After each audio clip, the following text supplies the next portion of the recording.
Hello there, ladies and gentlemen. Welcome to the channel and welcome to the Fresno State Dynasty here on College Football 25. The Fresno State Bulldogs currently reside in the Mountain West Conference. They've been in that conference since 2012.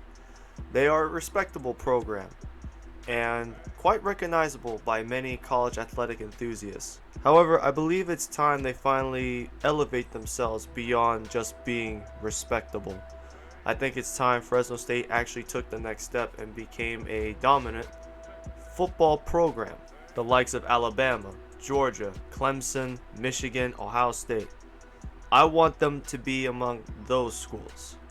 Maybe not in their conferences, but you get the bigger picture. I will be taking this football program and pushing them and elevating them to new heights. A few things about the settings. I am going to try and make it as challenging as possible in terms of progressing through the dynasty.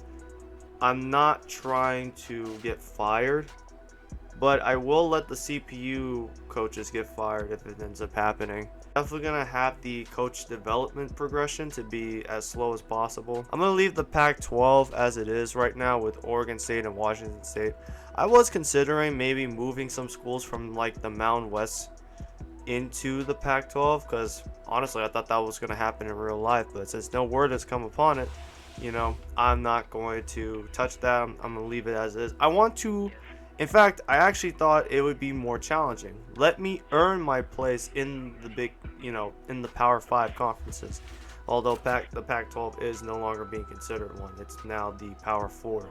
But regardless of that, I do want the challenge from going from a mid-major conference to a former Power 5 like Pac-12 or into the actual Power 4. Now for the head coach, meet Aaron Havlicek, a former tight end from UCLA. This dude is an absolute unit, standing at 6'3", weighing over 300 pounds. Former All-American in high school and originally from the Southern California area. As for the coaching option, I did choose motivators so I can develop players within our program. Both my offensive and defensive coordinators have the motivator. They have like a motivator attribute. Ryan Jackson, our OC, he has the motivator with the big game bonus, the scheme guru.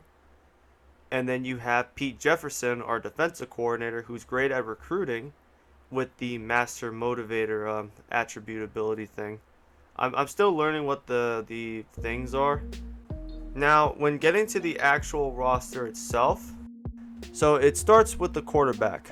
Mikey Keene is our QB1 at 83 overall. He's pretty fast. He has pretty good accuracy, although it's mostly around the short to medium range. I think as long as we are able to pick him apart through the short to medium range passing game and then use the run to continue to open up the game further for him, he should be fine. As far as who the best player on our offense is, it would be at running back, Malik Sherrod, a former 2-star high school running back. One thing I do like about these games is the fact that they do show what their original ratings were coming out of high school. I think that's pretty cool. Even if they already are like existing players, they have that for you. Now looking at the receiver position, since I want to run such a high octane offense, it is going to come down to, do we have good receivers? And right now, it's a mixed bag. Our highest overall wide receiver is Jalen Moss at 84 overall. He is a sophomore though, so fortunately he does have time to continue developing. He could reach the 89 overall rating by his senior year, so I hope that's the case. Braylon Sharp, he has a bit of speed. He can catch, obviously. He's pretty good at doing those things. And behind him is another senior, and Mark Delina. So we have two key players on our offense, and they are already senior. A bit concerning because when you look at the rest of our depth chart, we don't really have a sure thing. The next highest rating is Freeman, and he's 74 overall, and he's already a junior. So it is a position of concern. I am confident in myself that I'll be able to get things sorted through, and we will have a very good offense led by a talented receiving core in the future. The next thing I kind of want to take a look at would be the tight end position. But right now, our main tight ends are Beecham and Bose. Or Boost. I have no idea if I'm pronouncing his name right. They are our main two options right now at tight end. So the best player on our defense probably our impact player, is Corey Foreman, and he's 82 overall. This roster, I feel like, is when your right end is your best player on defense in terms of rating, you get that sense that it's going to be a huge work in progress to building this roster up. Which, luckily for us, we are in the Mountain West Conference. We're not in the SEC like Vanderbilt, where they're playing the best of the best every single season. You know, we're not Rutgers out of Big Ten having to play the best of the best every single year. We're not dealing with that. But we do need to still build these positions up. We need to build the defense up, at least the front four. Because if we can have a good rush, a good pass rush, a run stopping force, we'll be fine. We'll be okay. I will say though, we don't have a lot of linebackers, but we damn sure got a lot of corners. I think we have about up to 11, and they all are just hovering around the 75 overall rating. At least the best ones. Our best one is Julian Neal. Williams and Neal, sadly enough, they're both slot cornerbacks. Like, they're Tennessee Reed slot corner. Our safeties aren't much better. I definitely need to build the pass rushing first. But I think as far as the cornerback position, the safety position, that can also be managed. And in fact, I could probably take care of that first and be okay with where the defense is right now. Now, when looking at the recruiting in this game, I noticed off the bat, outside of the prospect list and the recruiting board, there was the transfer portal, which excited me. So basically, I just have to get through, or at least to the off season, and there I have the potential of getting guys from other programs and recruit them to come play for me through the transfer portal.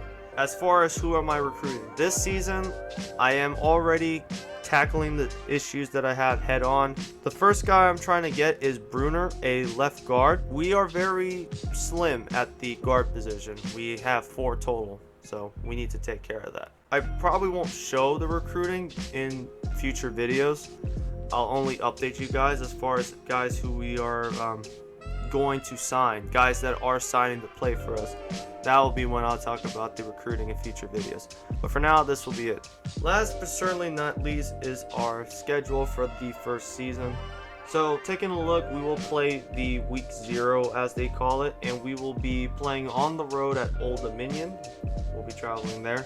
We won't play week 1, but we will begin our home play hosting UL Monroe, followed by New Mexico State. Opening up conference play, we travel on the road to play New Mexico. Followed by them, we play the UNLV Rebels. We will have a bye week. After our week 6 bye, we'll be going on the road to Washington State to face the Cougars, followed by another road game against the Nevada Wolfpack. After that, we'll have a homestand against San Jose State and Hawaii. And then week 11, we'll travel on the road to play the Air Force Falcons. Then in week 12, we get another bye week, followed by a homestand. Our final conference game will be against Colorado State, and our final game of the season will be against UMass.